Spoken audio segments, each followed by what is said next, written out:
গত ২৪ বছরে বাংলাদেশের কোনো সরকার প্রধানের সাথে বিশ্ব পরাশক্তি মার্কিন যুক্তরাষ্ট্রের সরকার প্রধান তথা প্রেসিডেন্টের সাথে দ্বিপক্ষীয় কোনো বৈঠক অনুষ্ঠিত হয়নি। বিগত সময়েও যেসব বৈঠক হয়েছে তাও ঘন ঘন নয়, বরং দীর্ঘবিরতিতে। রাজনীতি, অর্থনীতি ও উন্নয়ন অংশীদার হিসেবে তাই যুক্তরাষ্ট্রের প্রেসিডেন্টের সাথে দ্বিপক্ষীয় বৈঠক করা এক প্রকার রাজনৈতিক ও কূটনৈতিক সফলতা হিসেবেই ধরা হয়। সম্প্রতি বাংলাদেশের অন্তর্বর্তীকালীন সরকারের প্রধান হিসেবে মার্কিন প্রেসিডেন্টের সাথে বিরল দ্বিপক্ষীয় বৈঠক করেছেন ড. মোহাম্মদ ইউনূস। সেই আলোচনার নানা দিক নিয়ে পর্যালোচনার পাশাপাশি বিভিন্ন জনের আগ্রহের বিষয়বস্তু হয়েছে বিগত সরকার প্রধানদের সাথে হওয়া ইউএস প্রেসিডেন্টের বৈঠক। বলে রাখা ভালো, সরকার বা রাষ্ট্রপ্রধানদের দ্বিপক্ষীয় বৈঠক আর সৌজন্য সাক্ষাতের মধ্যে পার্থক্য রয়েছে। সাবেক রাষ্ট্রদূত হুমায়ুন কবির বলেছেন, যখন দুজন সরকার প্রধান আনুষ্ঠানিকভাবে বৈঠক করেন সেটিকে দ্বিপক্ষীয় বৈঠক হিসেবে বর্ণনা করা হয়। দ্বিপক্ষীয় বৈঠক হতে হলে সেটির একটি কাঠামো থাকে। দুই সরকার প্রধান ছাড়াও উভয় দেশের সংশ্লিষ্ট কর্মকর্তারা সেখানে উপস্থিত থাকেন। সেখানে কিছু আলোচ্য বিষয় নির্ধারণ করে বৈঠকটি অনুষ্ঠিত হয়। যুক্তরাষ্ট্রের অফিস অব দ্য হিস্টোরিয়ানের রেকর্ডে বলা হচ্ছে, বাংলাদেশের ৬ জন সরকার প্রধান আমেরিকায় গিয়ে দেশটির প্রেসিডেন্টের সাথে বৈঠক করেছেন। এই ৬ জনের মধ্যে জেনারেল এরশাদ ২ বার যুক্তরাষ্ট্রের প্রেসিডেন্টের সাথে বৈঠক করেছেন। এর বাইরে ২০০০ সালে যুক্তরাষ্ট্রের তৎকালীন প্রেসিডেন্ট বিল ক্লিন্টন বাংলাদেশ সফরে এসেছিলেন। মুজিব ফোর্ট বৈঠক।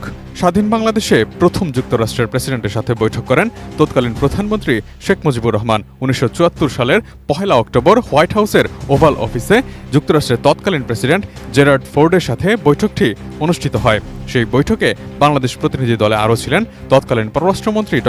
কামাল হোসেন এবং ওয়াশিংটনে বাংলাদেশের তৎকালীন রাষ্ট্রদূত হোসেইন আলী। প্রেসিডেন্ট ফোর্ড এবং প্রধানমন্ত্রী শেখ মুজিবুর রহমানের বৈঠকটি ছিল খুবই সংক্ষিপ্ত। সেই বৈঠকের অফিসিয়াল কথোপকথনের বিস্তারিত প্রকাশ করা হয়েছে জেরার্ড ফোর্ড প্রেসিডেন্সিয়াল লাইব্রেরিতে। কার্টার বৈঠক। ১৯৮০ সালে জাতিসংঘ অধিবেশন শেষ করে বাংলাদেশের তৎকালীন প্রেসিডেন্ট জিয়াউর রহমান ওয়াশিংটনে যুক্তরাষ্ট্রের প্রেসিডেন্টের অফিসিয়াল বাসভবন হোয়াইট হাউসে যান। তখন যুক্তরাষ্ট্রের প্রেসিডেন্ট ছিলেন জিমি কার্টার। সে সময় আমেরিকার নির্বাচন নিয়ে অনেক ব্যস্ততার মধ্যেও কার্টার প্রেসিডেন্ট জিয়াউর রহমানের সাথে বৈঠক করেন হোয়াইট হাউসে। যুক্তরাষ্ট্রের ক্যালিফোর্নিয়া ইউনিভার্সিটির অন্তর্গত দ্য আমেরিকান প্রেসিডেন্সি প্রজেক্ট দেশটির প্রেসিডেন্টের শাসনামলের বিভিন্ন দলিলপত্র সংগ্রহ করে এবং সেগুলো তাদের ওয়েবসাইটে অবমুক্ত করে। প্রেসিডেন্ট জিয়াউর রহমান এবং জিমি কার্টারের মধ্যে আলোচ্য বিষয় ছিল বাংলাদেশের আমেরিকার সাহায্য নিয়ে। এর আগের বছর যুক্তরাষ্ট্র বাংলাদেশকে $৮৪ মিলিয়ন সাহায্য দিয়েছিল। বৈঠকের বছর বাংলাদেশ $১.৫ বিলিয়ন সহায়তার প্রতিশ্রুতি পেয়েছিল যুক্তরাষ্ট্রের কাছ থেকে। এরশাদ রেগান বৈঠক। ১৯৮৩ সালের অক্টোবর মাসে জেনারেল এরশাদ হোয়াইট হাউসের ওভাল অফিসে দেখা করেন যুক্তরাষ্ট্রের তৎকালীন প্রেসিডেন্ট রোনাল্ড রেগানের সাথে।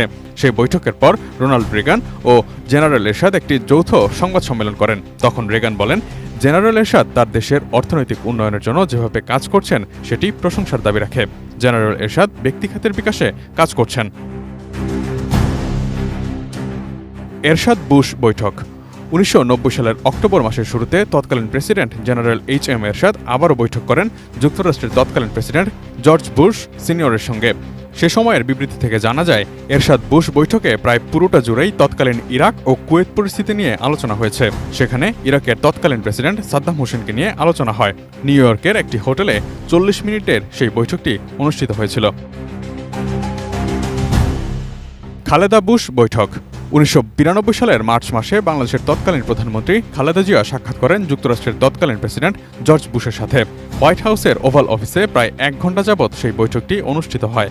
বাংলাদেশের প্রধানমন্ত্রী খালেদা জিয়া এবং প্রেসিডেন্ট জর্জ ডব্লিউ বুশ কথা বলেন বাংলাদেশের গণতন্ত্র, অর্থনৈতিক অগ্রগতি, ইরাক যুদ্ধ এবং রোহিঙ্গা সংকট নিয়ে। সে সময় মিয়ানমার থেকে কয়েক লাখ রোহিঙ্গা মুসলিম নির্যাতনের শিকার হয়ে বাংলাদেশে আশ্রয় নিয়েছিল। প্রেসিডেন্ট বুশ এবং প্রধানমন্ত্রী খালেদা জিয়া এই নির্যাতনের নিন্দা জানান। হাসিনা ক্লিন্টন বৈঠক। ২০০০ সালে বাংলাদেশের তৎকালীন প্রধানমন্ত্রী শেখ হাসিনার সাথে যুক্তরাষ্ট্রের তৎকালীন প্রেসিডেন্ট বিল ক্লিন্টনের ২ বার বৈঠক হয়েছে। ২০০০ সালের মার্চ মাসে ঢাকা সফরে আসেন বিল ক্লিন্টন। ক্লিন্টন ছিলেন একমাত্র মার্কিন প্রেসিডেন্ট যিনি ক্ষমতায় থাকার সময় বাংলাদেশ সফর করেছিলেন।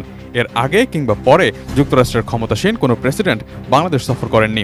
এর 7 মাস পর শেখ হাসিনা হোয়াইট হাউসে গিয়ে ক্লিন্টনের সাথে বৈঠক করেন। ক্লিন্টন ঢাকা সফরের সময় প্রধানমন্ত্রী শেখ হাসিনার পাশাপাশি তৎকালীন বিরোধী দলীয় নেত্রী খালেদা জিয়ার সঙ্গেও বৈঠক করেন। সবশেষ প্রায় 3 দশক পর প্রত্যাশার চেয়েও বেশি কিছু নিয়ে আমেরিকার নির্বাচনের আগ মুহূর্তে বৈঠক সম্পন্ন হল ডক্টর মোহাম্মদ ইউনূস ও জো বাইডেনের।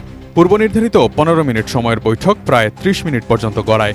নতুন রাজনৈতিক প্রেক্ষাপটে বাংলাদেশকে নতুন করে পুনর্গঠনে পূর্ণ সহযোগিতার আশ্বাস পাওয়া যায় যুক্তরাষ্ট্রের পক্ষ থেকে।